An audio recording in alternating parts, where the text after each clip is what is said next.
네, 계속하여 이스라엘의 규례에 대해서 살펴보고 있습니다.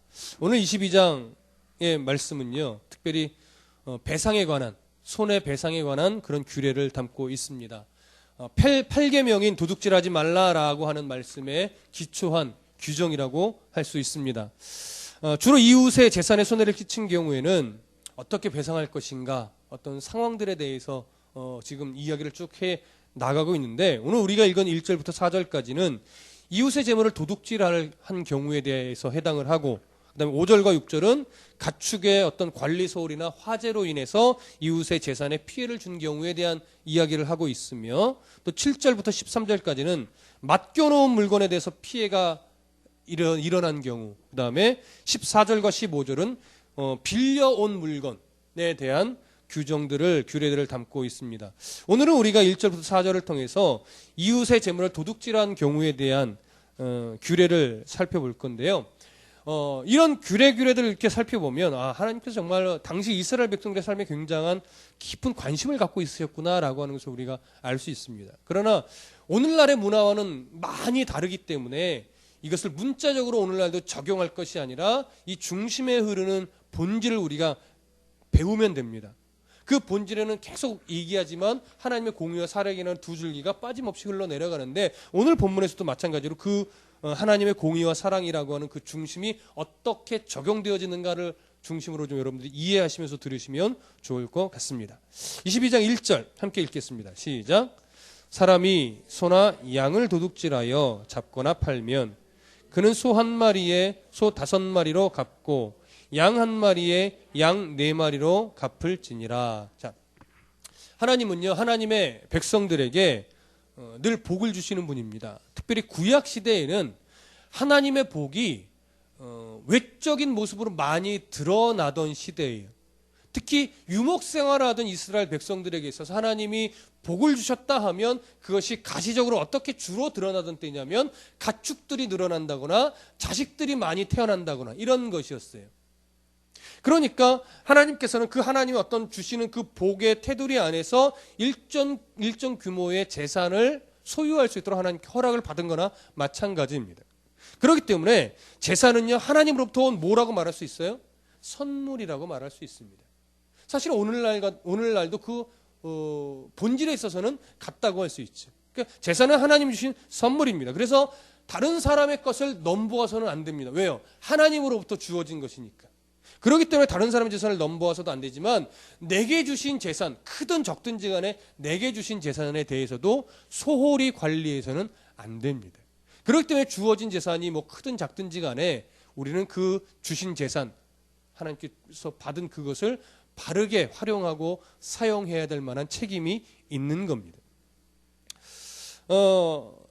당시에 이스라엘 백성들 안에 부자다, 뭐 이렇게 재산을 표현한다면 주로 가축이 얼마나 있느냐, 뭐 특히 소가 몇 마리냐, 양이 몇 마리냐, 이러한 것으로 이렇게 측량을 하던 그런 시대였습니다.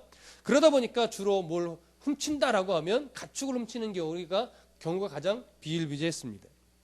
그렇기 때문에 가축을 훔쳤을 때는 무서운 배상을 지불해야 되는데, 도둑이 그 배상을 지불할 능력이 없으면 오늘 성경에 보면 3절처럼 자기 몸을 팔아서라도 배상을 하라고 이렇게 규정을 하고 있습니다. 그러니까 몸을 팔아서라도 배상을 하라 한다는 것은 이 규정을 철저하게 지키도록 지금 강조하고 있는 것이죠. 그런데 소를 훔쳤을 경우에는 소 몇 마리로 배상을 해요? 5마리. 양을 훔쳤을 때는 양 4마리로 배상을 합니다. 근데 이것은 양 훔친 소나 양을 이미 처리한 경우예요. 그렇죠? 증거가 인멸된 상황이란 말이에요. 팔아버렸거나 죽였거나. 그런데 아직까지 팔거나 죽이지 않고 그 손에 이 훔친 것이 남아있으면 몇 배? 그때는 오늘 4절에 있는 것처럼 2배, 갑절로만 배상을 하라고 되어 있습니다.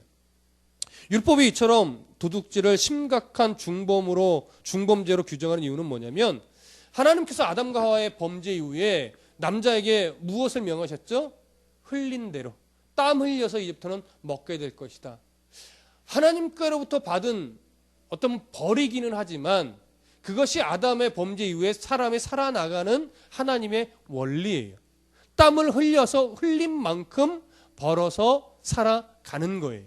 그렇죠? 하나님께서는 땀 흘린 만큼 또 우리의 삶에 공급해 주시는 분이시기도 한 겁니다. 근데 그 땀 흘림을 싫어하고 일확천금을 누린다거나 아니면 불로소득을 추구한다라고 하는 것은 정말 하나님이 원하시는 생각이 아니라는 것이요. 성경적이지 못한 생각입니다. 그래서 저는 감히 여러분들에게 절대 복권이나 로또나 이런 걸 사지 않으시기를 좀 부탁을 드립니다. 뭐 우연히 뭐 누가 주거나 뭐 어쩐 상황이 생겨서 뭐 한두 장 살 수 있겠지요.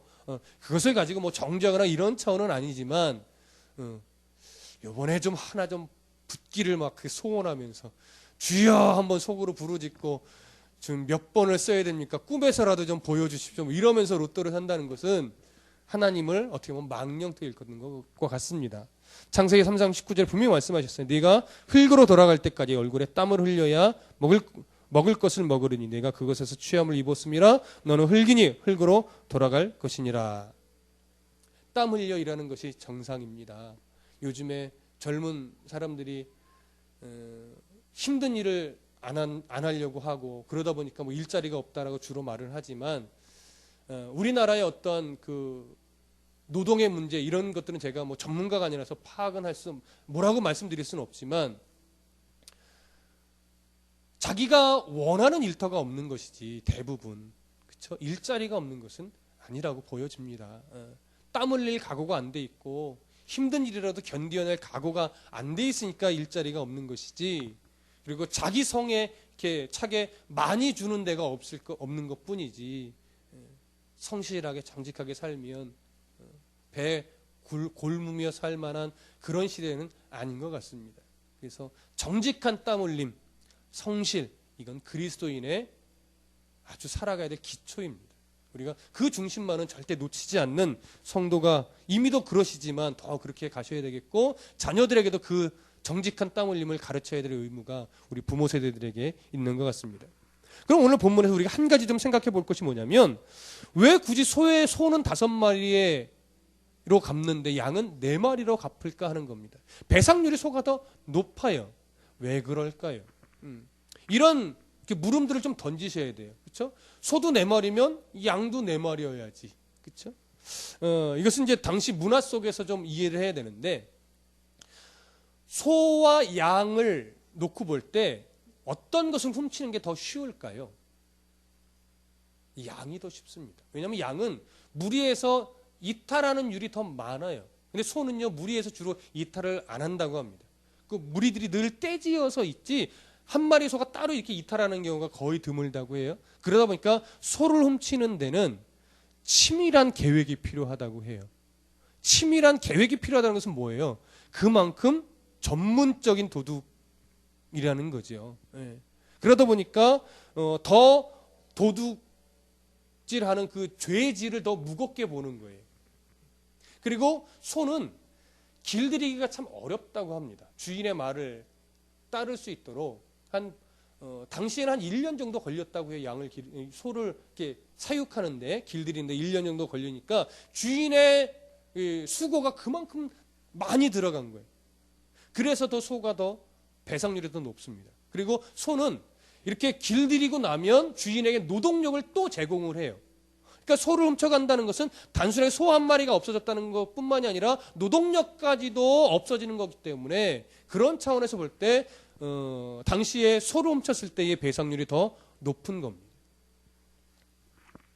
자, 그러면 이제 좀 우리가 좀 이해하기 힘든 부분이 나오는데 2절과 3절을 좀 함께 읽어보겠습니다. 시작. 도둑이 뚫고 들어오는 것을 보고 그를 쳐 죽이면 피 흘린 죄가 없으나 해 돋은 후에는 피 흘린 죄가 있으리라. 도둑은 반드시 배상할 것이나 배상할 것이 없으면 그 몸을 팔아 그 도둑질한 것을 배상할 것이요. 네. 3절 중반 이후에 배상할 것이 없으면 그 몸을 팔아 도둑질한 것을 배상하라. 이 내용은 뭐 어렵지 않습니다. 그렇죠? 그런데 2절과 3절 앞부분에 보면 도둑이 뚫고 들어오는 것을 보고 그를 쳐 죽이면 피 흘린 죄가 없으니까 이 말은 살인죄가 적용되지 않는다라고 하는 거예요.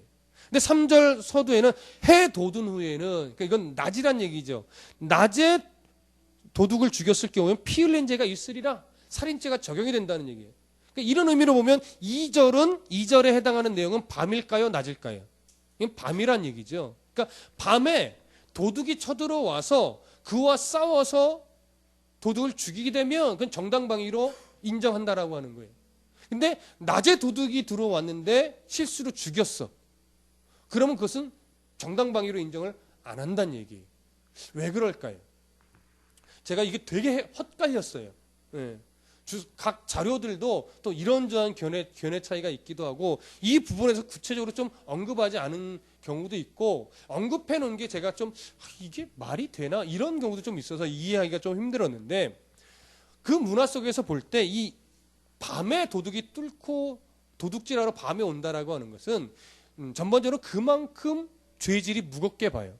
왜 무겁게 보냐면 여기 2절에 보니까 도둑이 뚫고 들어온다는 표현을 해요. 뚫고 들어온다는 것은 뭐냐면, 당시에 어떤 집들은 주로 천막이었고 시대가 조금 지나면서 토담집이었어요, 주로. 그러니까 얼마든지 뚫고 들어올 수 있어요. 그러나 그냥 뚫고 들어오는 것이 아니라 천막을 찍고 담을 허르려면 손에 뭔가를 쥐고 있어야 돼요. 칼이든 어떤 무기에 해당하는 그런 것들을 가지고 굳이 천막을 찢어서 들어오고 굳이 담을 헐어서 들어온다는 얘기는 그만큼 위협적인 요소가 많다라고 하는 거예요. 그리고 살인의 가능성도 충분히 배제할 수 없다라고 보여지는 거예요. 그리고 오늘날도 사실은요, 밤과 낮에 이 무슨 일이 일어났을 때 또 죄질의 이 차이가 또 있는 걸로 제가 예전에 어디 뉴스에서 들은 것 같아요. 그런 것처럼 이때에도 밤에 이렇게 들어온다는 것은 이렇게 위협적인 요소가 많고, 그리고 살인의 가능성도 더 농후하고, 그리고 더 어떤 치밀한 계획하에 들어와야 하는 것이고, 반면에 그 집에서 있던 주인도 밤이면 자는 시간이기 때문에 어떻게 되죠? 비몽사몽간에 놀라서 어떻게 대처할 수도 없고 도움의 손길을 펼칠 여력도 없어요. 그렇기 때문에 정당방위를 인정하라는 거예요. 그러나 낮에는 자고 있는 것도 아니고 도둑이 무엇을 들고 있는지, 얼마나 위협이 되는지로 어느 정도 간파할 수 있고, 또 도움을 청할 만한 가능성이 더 있다라고 보기 때문에 밤에는 정당방위를 허용하지만 낮에는 정당방위를 허용 안 하는 겁니다. 그래서 낮에 도둑을 죽였을 경우에는 그래서 과잉방어로 보고서 살인죄를 적용하는 겁니다. 그러니까 이런 차이가 있어요. 이런 차이가 왜 중요할까? 다음 절까지만 보고 그 말씀을 좀 나누도록 하겠습니다. 먼저 4절 함께 보겠습니다. 시작. 도둑질한 것이 살아 그의 손에 있으면 소나 나귀나 양을 막론하고 갑절을 배상할지니라. 자, 도둑질한 것이 살아 그 손에 있다라고 하는 것은 아직 훔친 물건을 처리하지 않았다라고 하는 거예요. 그러니까 처리하지 않았다라고 하는 것은 앞절에서 22장 1절에 사람이 소나 양을 도둑질하여 잡거나 팔면과 대조하는 거예요. 잡거나 팔았다는 것은 뭐예요? 이미 처리했다라고 하는 것이죠. 그래서 이미 훔치자마자 처리했다라고 하는 것은 계획하에 움직인 것이고, 계획하여 움직여 훔친 다음에 계획대로 처리했다라고 하는 거예요. 그러니까 얼마나 치밀한 계획 속에 움직였는지를 보는 것이고, 여기 그의 손에 있다는 것은 우발적인, 뭔가 전문가적인 수준이 아니라 우발적으로 훔쳤고, 그래서 이걸 어떻게 처리할지 아직 막연한, 그러니까 전문가적인 도둑이 아니라고 일단은 인정을 하는 겁니다. 그래서 아직 그 손에 있으면 이것은 배상만 하면 돼요. 자, 이렇게 해서 이제 이웃의 물건을 도둑질한 것에 대한 배상 규례가 4절까지 나오는데, 오늘 이 내용을 우리가 좀 보면서 의문점을 하나 먼저 가지면서 정리를 해야 될 게 있어요. 뭐냐면 이런 거예요. 여러분 잘 보시면 여기에 오늘날의 이해 속에 빠져 있는 게 두 가지가 있어요. 하나는 도둑질한 자를 감옥에 가두는 것에 대해서 전혀 언급하고 있지 않습니다. 그렇죠? 그 다음에 도둑질한 자에 대한 어떤 죄의 질에 따라 사형을 하는 것에 대한 내용이 없어요.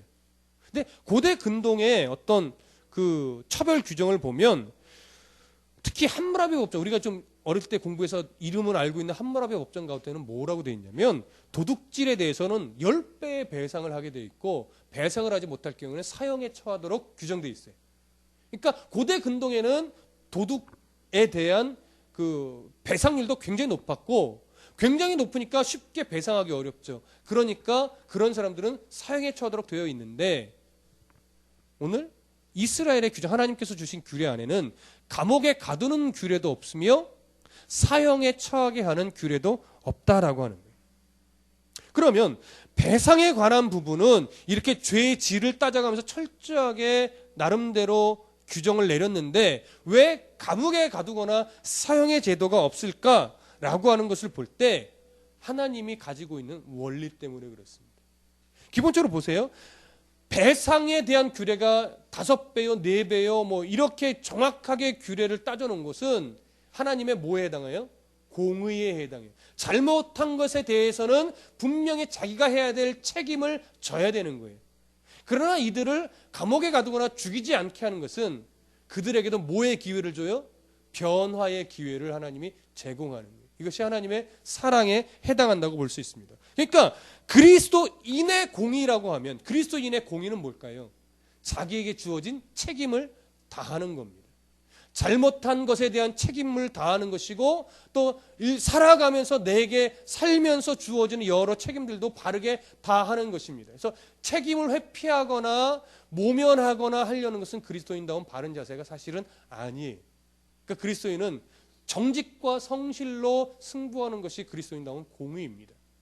그리고 그것뿐만이 아니라 그리스도인다운 사랑은요, 그렇게 책임을 다하면서도 용서하고 누군가의 기회를 주고 그러면서도 자기 자신은 겸손할 수 있는 마음을 갖는 것, 이게 그리스도인의 사랑이에요.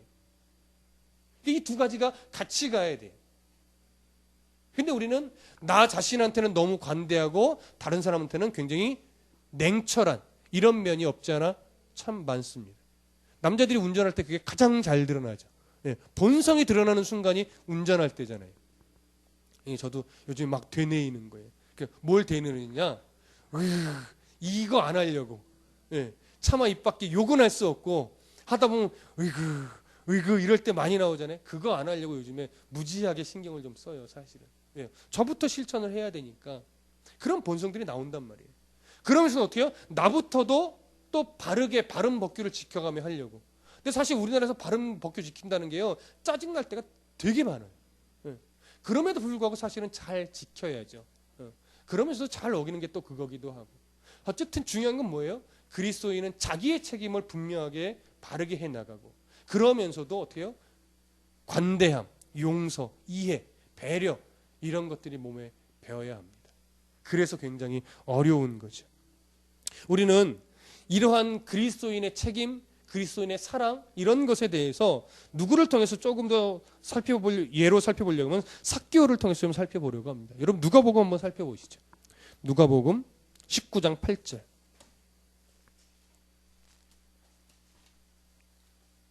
누가복음 19장 8절.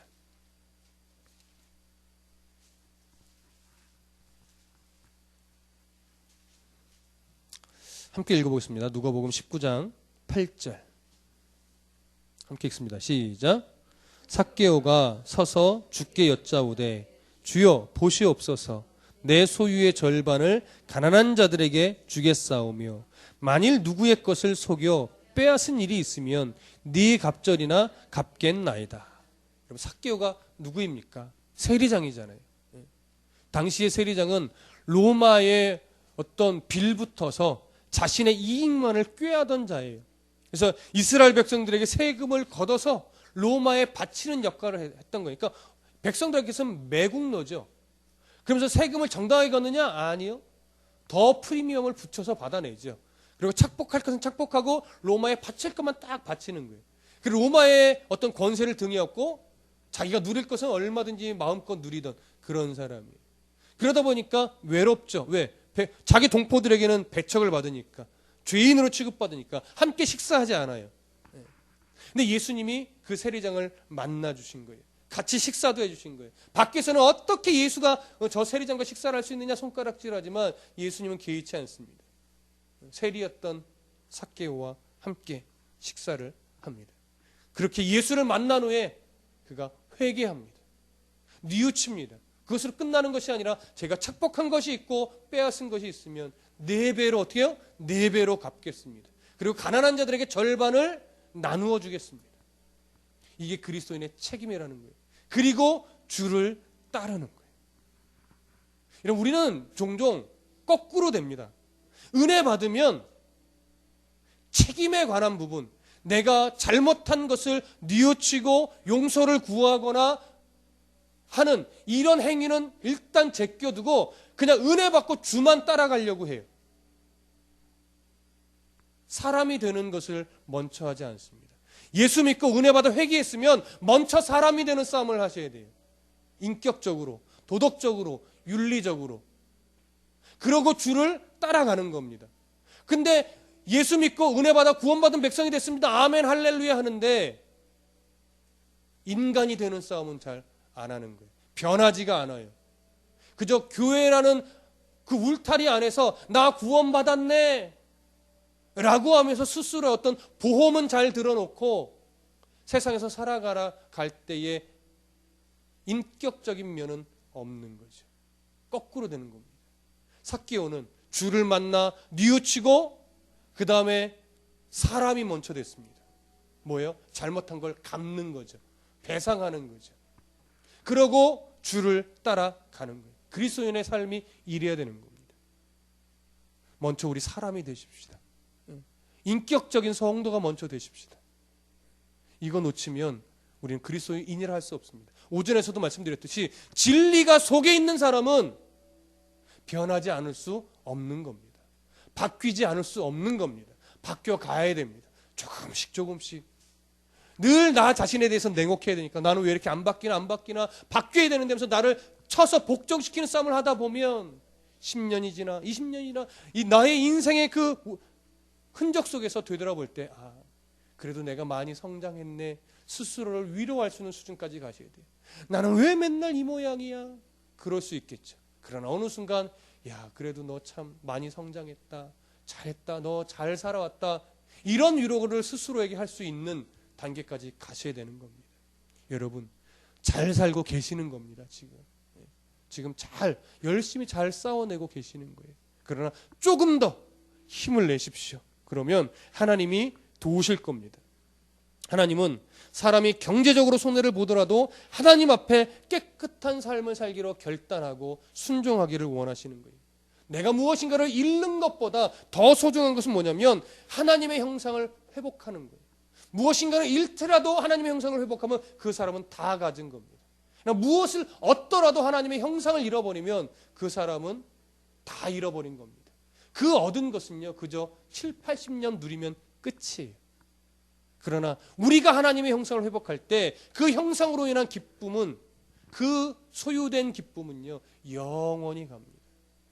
그러니까 우리가 먼저 회복해야 될 게 뭐예요?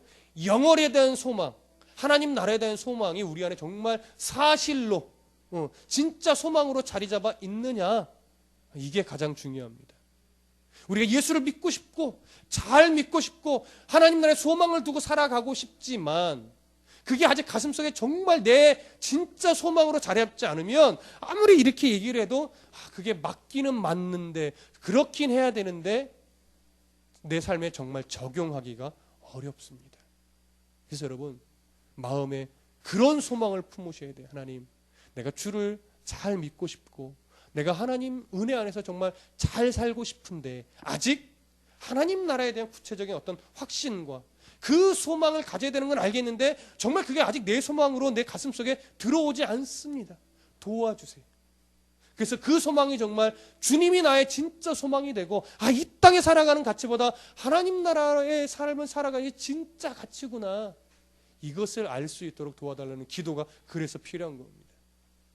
그것이 진짜 내 소망이 될 때 우리는 오늘 성경에서 말하는 이 은혜의 삶을 마음껏 누리며 살아갈 수 있게 되는 겁니다. 여러분, 이런 은혜가 저와 여러분들의 삶 속에 가득 배어나기를 소원합니다.